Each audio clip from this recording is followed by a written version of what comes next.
Hello दोस्तों, स्वागत है आप सबों का आपके अपने एलाइन जीके जीएस में। मैं हूं अमृत मिश्रा और आज की वीडियो में दोस्तों मैं आप लोगों से चर्चा करने वाला हूं बायोलॉजी में सेल चैप्टर से जुड़े हुए कुछ महत्वपूर्ण ऑब्जेक्टिव क्वेश्चन जो रेलवे के एग्जाम में बार बार रिपीट किए गए हैं। तो आज के वीडियो में हम लोग उसी पे चर्चा करने वाले हैं। तो चलिए दोस्तों टॉपिक को शुरू करते हैं।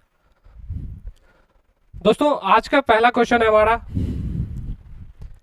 आरएनए का मुख्य कार्य क्या है? ऑप्शन ए पाचन क्रिया में सहायता करना, ऑप्शन बी प्रोटीन संश्लेषण में सहायता करना, ऑप्शन सी दोनों, ऑप्शन डी इनमें से कोई नहीं। तो आरएनए का दोस्तों मुख्य कार्य जो है वो है प्रोटीन संश्लेषण में सहायता करना, यानी कि ऑप्शन बी आपका सही जवाब है। इसके बाद दोस्तों अगला क्वेश्चन पे बात करें। सेकंड क्वेश्चन है हमारा, कोशिका प्रक्रियात्मक क्रियाओं का नियंत्रण कौन करता है? ऑप्शन ए जीव द्रव्य, ऑप्शन बी केंद्रिका, ऑप्शन सी सूत्रकणिका, ऑप्शन डी केंद्रक। तो इसका सही जवाब होगा दोस्तों ऑप्शन डी केंद्रक। नेक्स्ट क्वेश्चन है हमारा,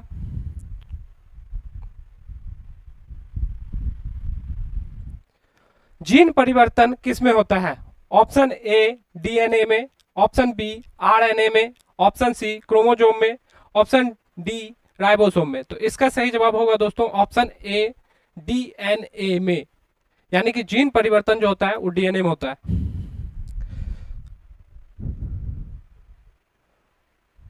नेक्स्ट क्वेश्चन है हमारा, निम्नलिखित में से कौन सा कोशिकांग केवल पशु कोशिका में पाया जाता है? Lysosome, Golgi body, centrosome, ribosome. तो निम्नलिखित में से कौन सा कोशिकांग केवल पशु कोशिका में पाया जाता है? तो उसका सही जवाब होगा दोस्तों ऑप्शन ए लाइसोसोम। क्वेश्चन है हमारा दोस्तों, आत्महत्या की थैली किसे कहा जाता है? Option A Golgi body, option B mitochondria, option C lysosome, option D इनमें से कोई नहीं। तो आत्महत्या की थैली दोस्तों लाइसोसोम को कहा जाता है, यानी कि ऑप्शन सी आपका सही जवाब है। और कभी कभी आपको एग्जाम में आत्महत्या की थैली के जगह पे सुसाइड बैग या फिर एटम बम भी लिखा हुआ नजर आ सकता है। तो आत्महत्या की थैली लाइसोसोम को कहा जाता है। नेक्स्ट क्वेश्चन है हमारा,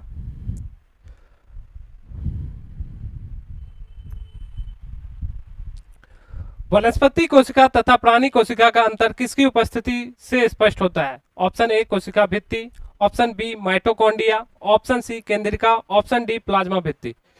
तो वनस्पति कोशिका तथा प्राणी कोशिका का जो अंतर है दोस्तों ऑप्शन ए कोशिका भित्ति के कारण स्पष्ट होता है।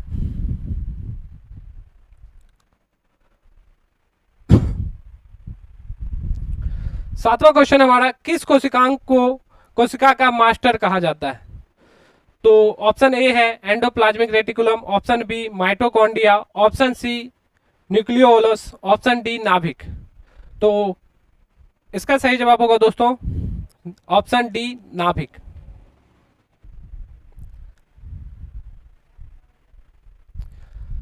नेक्स्ट क्वेश्चन है हमारा, कोशिका के 4 अवयवों में उस कोशिका को पहचानिए जो पौधे के कोशिकाओं में पाया जाता है किंतु जानवर की कोशिकाओं में नहीं पाया जाता है। तो ऑप्शन ए कोशिका द्रव्य, ऑप्शन बी कोशिका कला, ऑप्शन सी नाभिक, ऑप्शन डी लवक। तो इसका सही जवाब होगा दोस्तों ऑप्शन डी लवक। लवक जो है वो पौधे की कोशिकाओं में पाया जाता है, जंतु कोशिका में ये नहीं पाया जाता है। नौवां क्वेश्चन है हमारा, एक पशु के शरीर की सबसे बड़ी कोशिका इनमें से कौन सी होती है? Option A osteocytes, option B neuron, option C chromatophore, option D lymph कोशिकाएं। तो इसका सही जवाब होगा दोस्तों ऑप्शन बी न्यूरॉन। न्यूरॉन इसका सही जवाब है। इसके अलावा दोस्तों नेक्स्ट क्वेश्चन पे बात करें। क्वेश्चन है हमारा, राइबोसोम का मुख्य कार्य क्या है? ऑप्शन ए कोशिका विभाजन का नियंत्रण, ऑप्शन बी कोशिका के कार्यों का नियंत्रण, ऑप्शन सी प्रोटीन संश्लेषण, ऑप्शन डी हार्मोन का स्रवण।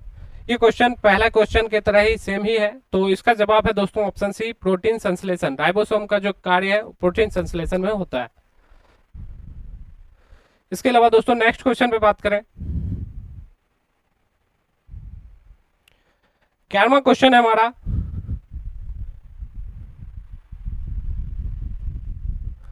निम्नलिखित में से अर्धसूत्रण के लिए कौन सा कथन सत्य नहीं है। तो अर्धसूत्रण के लिए निम्नलिखित में से कौन सा कथन सत्य नहीं है, आपको बताना है। अर्धसूत्रण 2 चरणों में होता है और अर्धसूत्रण के परिणाम स्वरूप कोषों में गुणसूत्रों की संख्या 2 गुनी हो जाती है।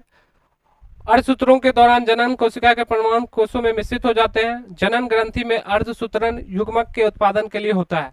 ऑप्शन बी इसका जो कथन है उसके हिसाब से आंसर होगा, यानी कि ये जो कथन है ये सही नहीं है। 12वां क्वेश्चन है हमारा, एक कोशिका साइटोप्लाज्म जिस झिल्ली से जुड़ी रहती है वह है टोनोप्लास्ट, प्लाज्मा झिल्ली, सेल प्लास्ट, नाभिकीय झिल्ली। तो इसका सही जवाब होगा दोस्तों ऑप्शन बी, प्लाज्मा झिल्ली। नेक्स्ट क्वेश्चन है हमारा, निम्नलिखित में से किस कोशिकांग को कोशिका का प्रोटीन का कारखाना कहा जाता है। ठीक है, तो ऑप्शन ए है हरित लवक, ऑप्शन बी है लाइसोसोम, ऑप्शन सी है माइटोकॉन्ड्रिया, ऑप्शन डी है राइबोसोम। तो इसका सही जवाब होगा दोस्तों राइबोसोम, ऑप्शन डी। राइबोसोम को प्रोटीन का फैक्ट्री कहा जाता है, तो प्रोटीन फैक्ट्री के नाम से राइबोसोम को जाना जाता है।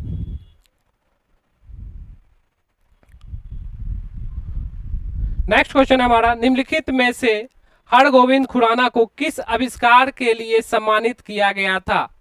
जीन संश्लेषण, प्रोटीन संश्लेषण, नाइट्रोजन क्षारों का संश्लेषण, आरएनए का संश्लेषण। तो इनको जो मिला था प्रोटीन संश्लेषण के लिए इन्हें सम्मानित किया गया था। नेक्स्ट क्वेश्चन है हमारा, जीवन की मूलभूत इकाई क्या है। कोशिका, ऑप्शन बी अंग, ऑप्शन सी उत्तक, ऑप्शन डी नाभिक। तो जीवन की मूलभूत इकाई यानी यूनिट जो है वो कोशिका है, तो ऑप्शन ए इसका सही जवाब होगा। और आपने डिफिनेशन के तौर पे याद भी किया होगा कि मानव जीवन की संरचनात्मक एवं क्रियात्मक इकाई जो है वो कोशिका है।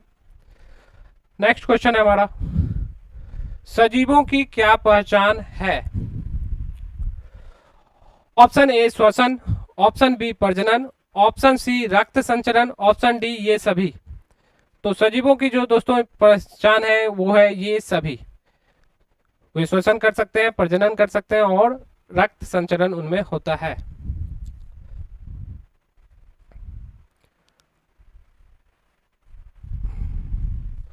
सत्रहवां क्वेश्चन हमारा, किस कोशिकांग में मौजूद सबसे बड़ा कोशिकांग कौन सा है।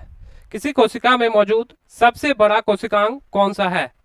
ऑप्शन ए अंतःप्रद्रवी जलयिका, ऑप्शन बी नाभिक, option C Golgi body, option D mitochondria. तो इसका सही जवाब होगा दोस्तों ऑप्शन बी नाभिक।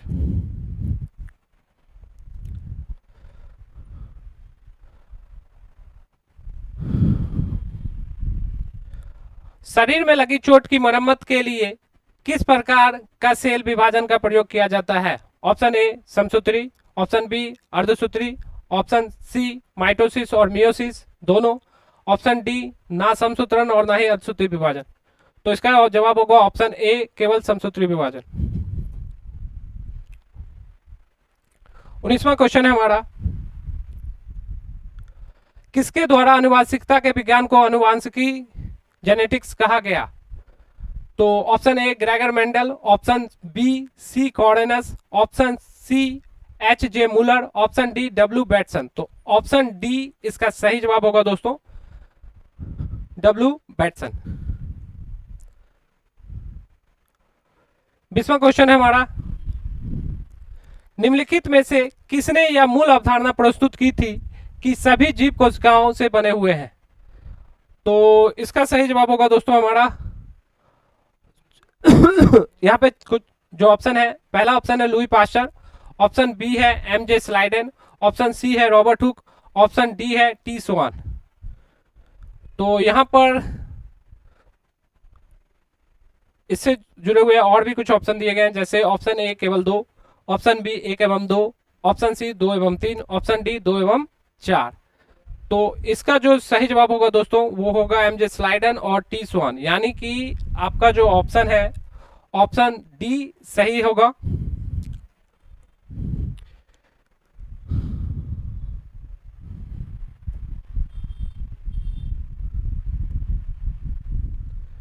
नेक्स्ट क्वेश्चन है हमारा, सेलुलर और मॉलिक्यूलर जीव विज्ञान का केंद्र स्थित है। ऑप्शन ए नई दिल्ली में, ऑप्शन बी पटना में, ऑप्शन सी जयपुर में, ऑप्शन डी हैदराबाद में। तो इसका सही जवाब होगा ऑप्शन डी हैदराबाद में।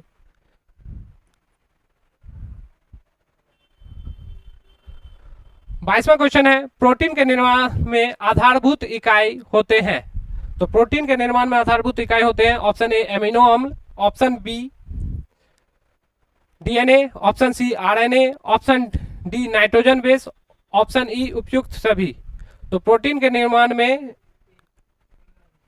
जो सबसे मेन होता है वो है एमिनो अम्ल।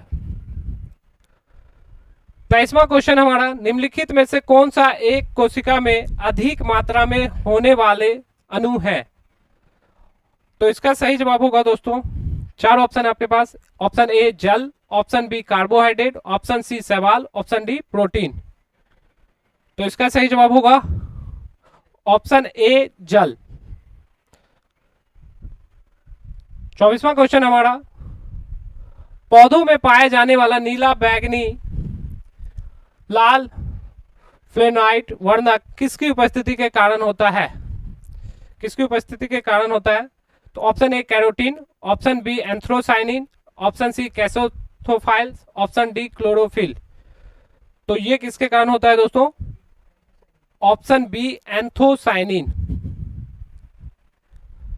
25वां क्वेश्चन है और ये हमारा आज का लास्ट क्वेश्चन है, प्रोटीन बनने के लिए कितने एमिनो अम्ल की आवश्यकता होती है। तो ऑप्शन ए है आपका 10, ऑप्शन बी है 15, ऑप्शन सी है 20, ऑप्शन डी है 25। तो इसका सही जवाब होगा ऑप्शन बी, सॉरी इसका सही जवाब जो होगा दोस्तों ऑप्शन सी, यानी कि 20 एमिनो अम्ल की आवश्यकता होती है, जिसमें से 10 तो आपके शरीर में पहले से होते हैं और 10 एमिनो अम्ल जो है वो आरएनए के द्वारा छांटे जाते हैं।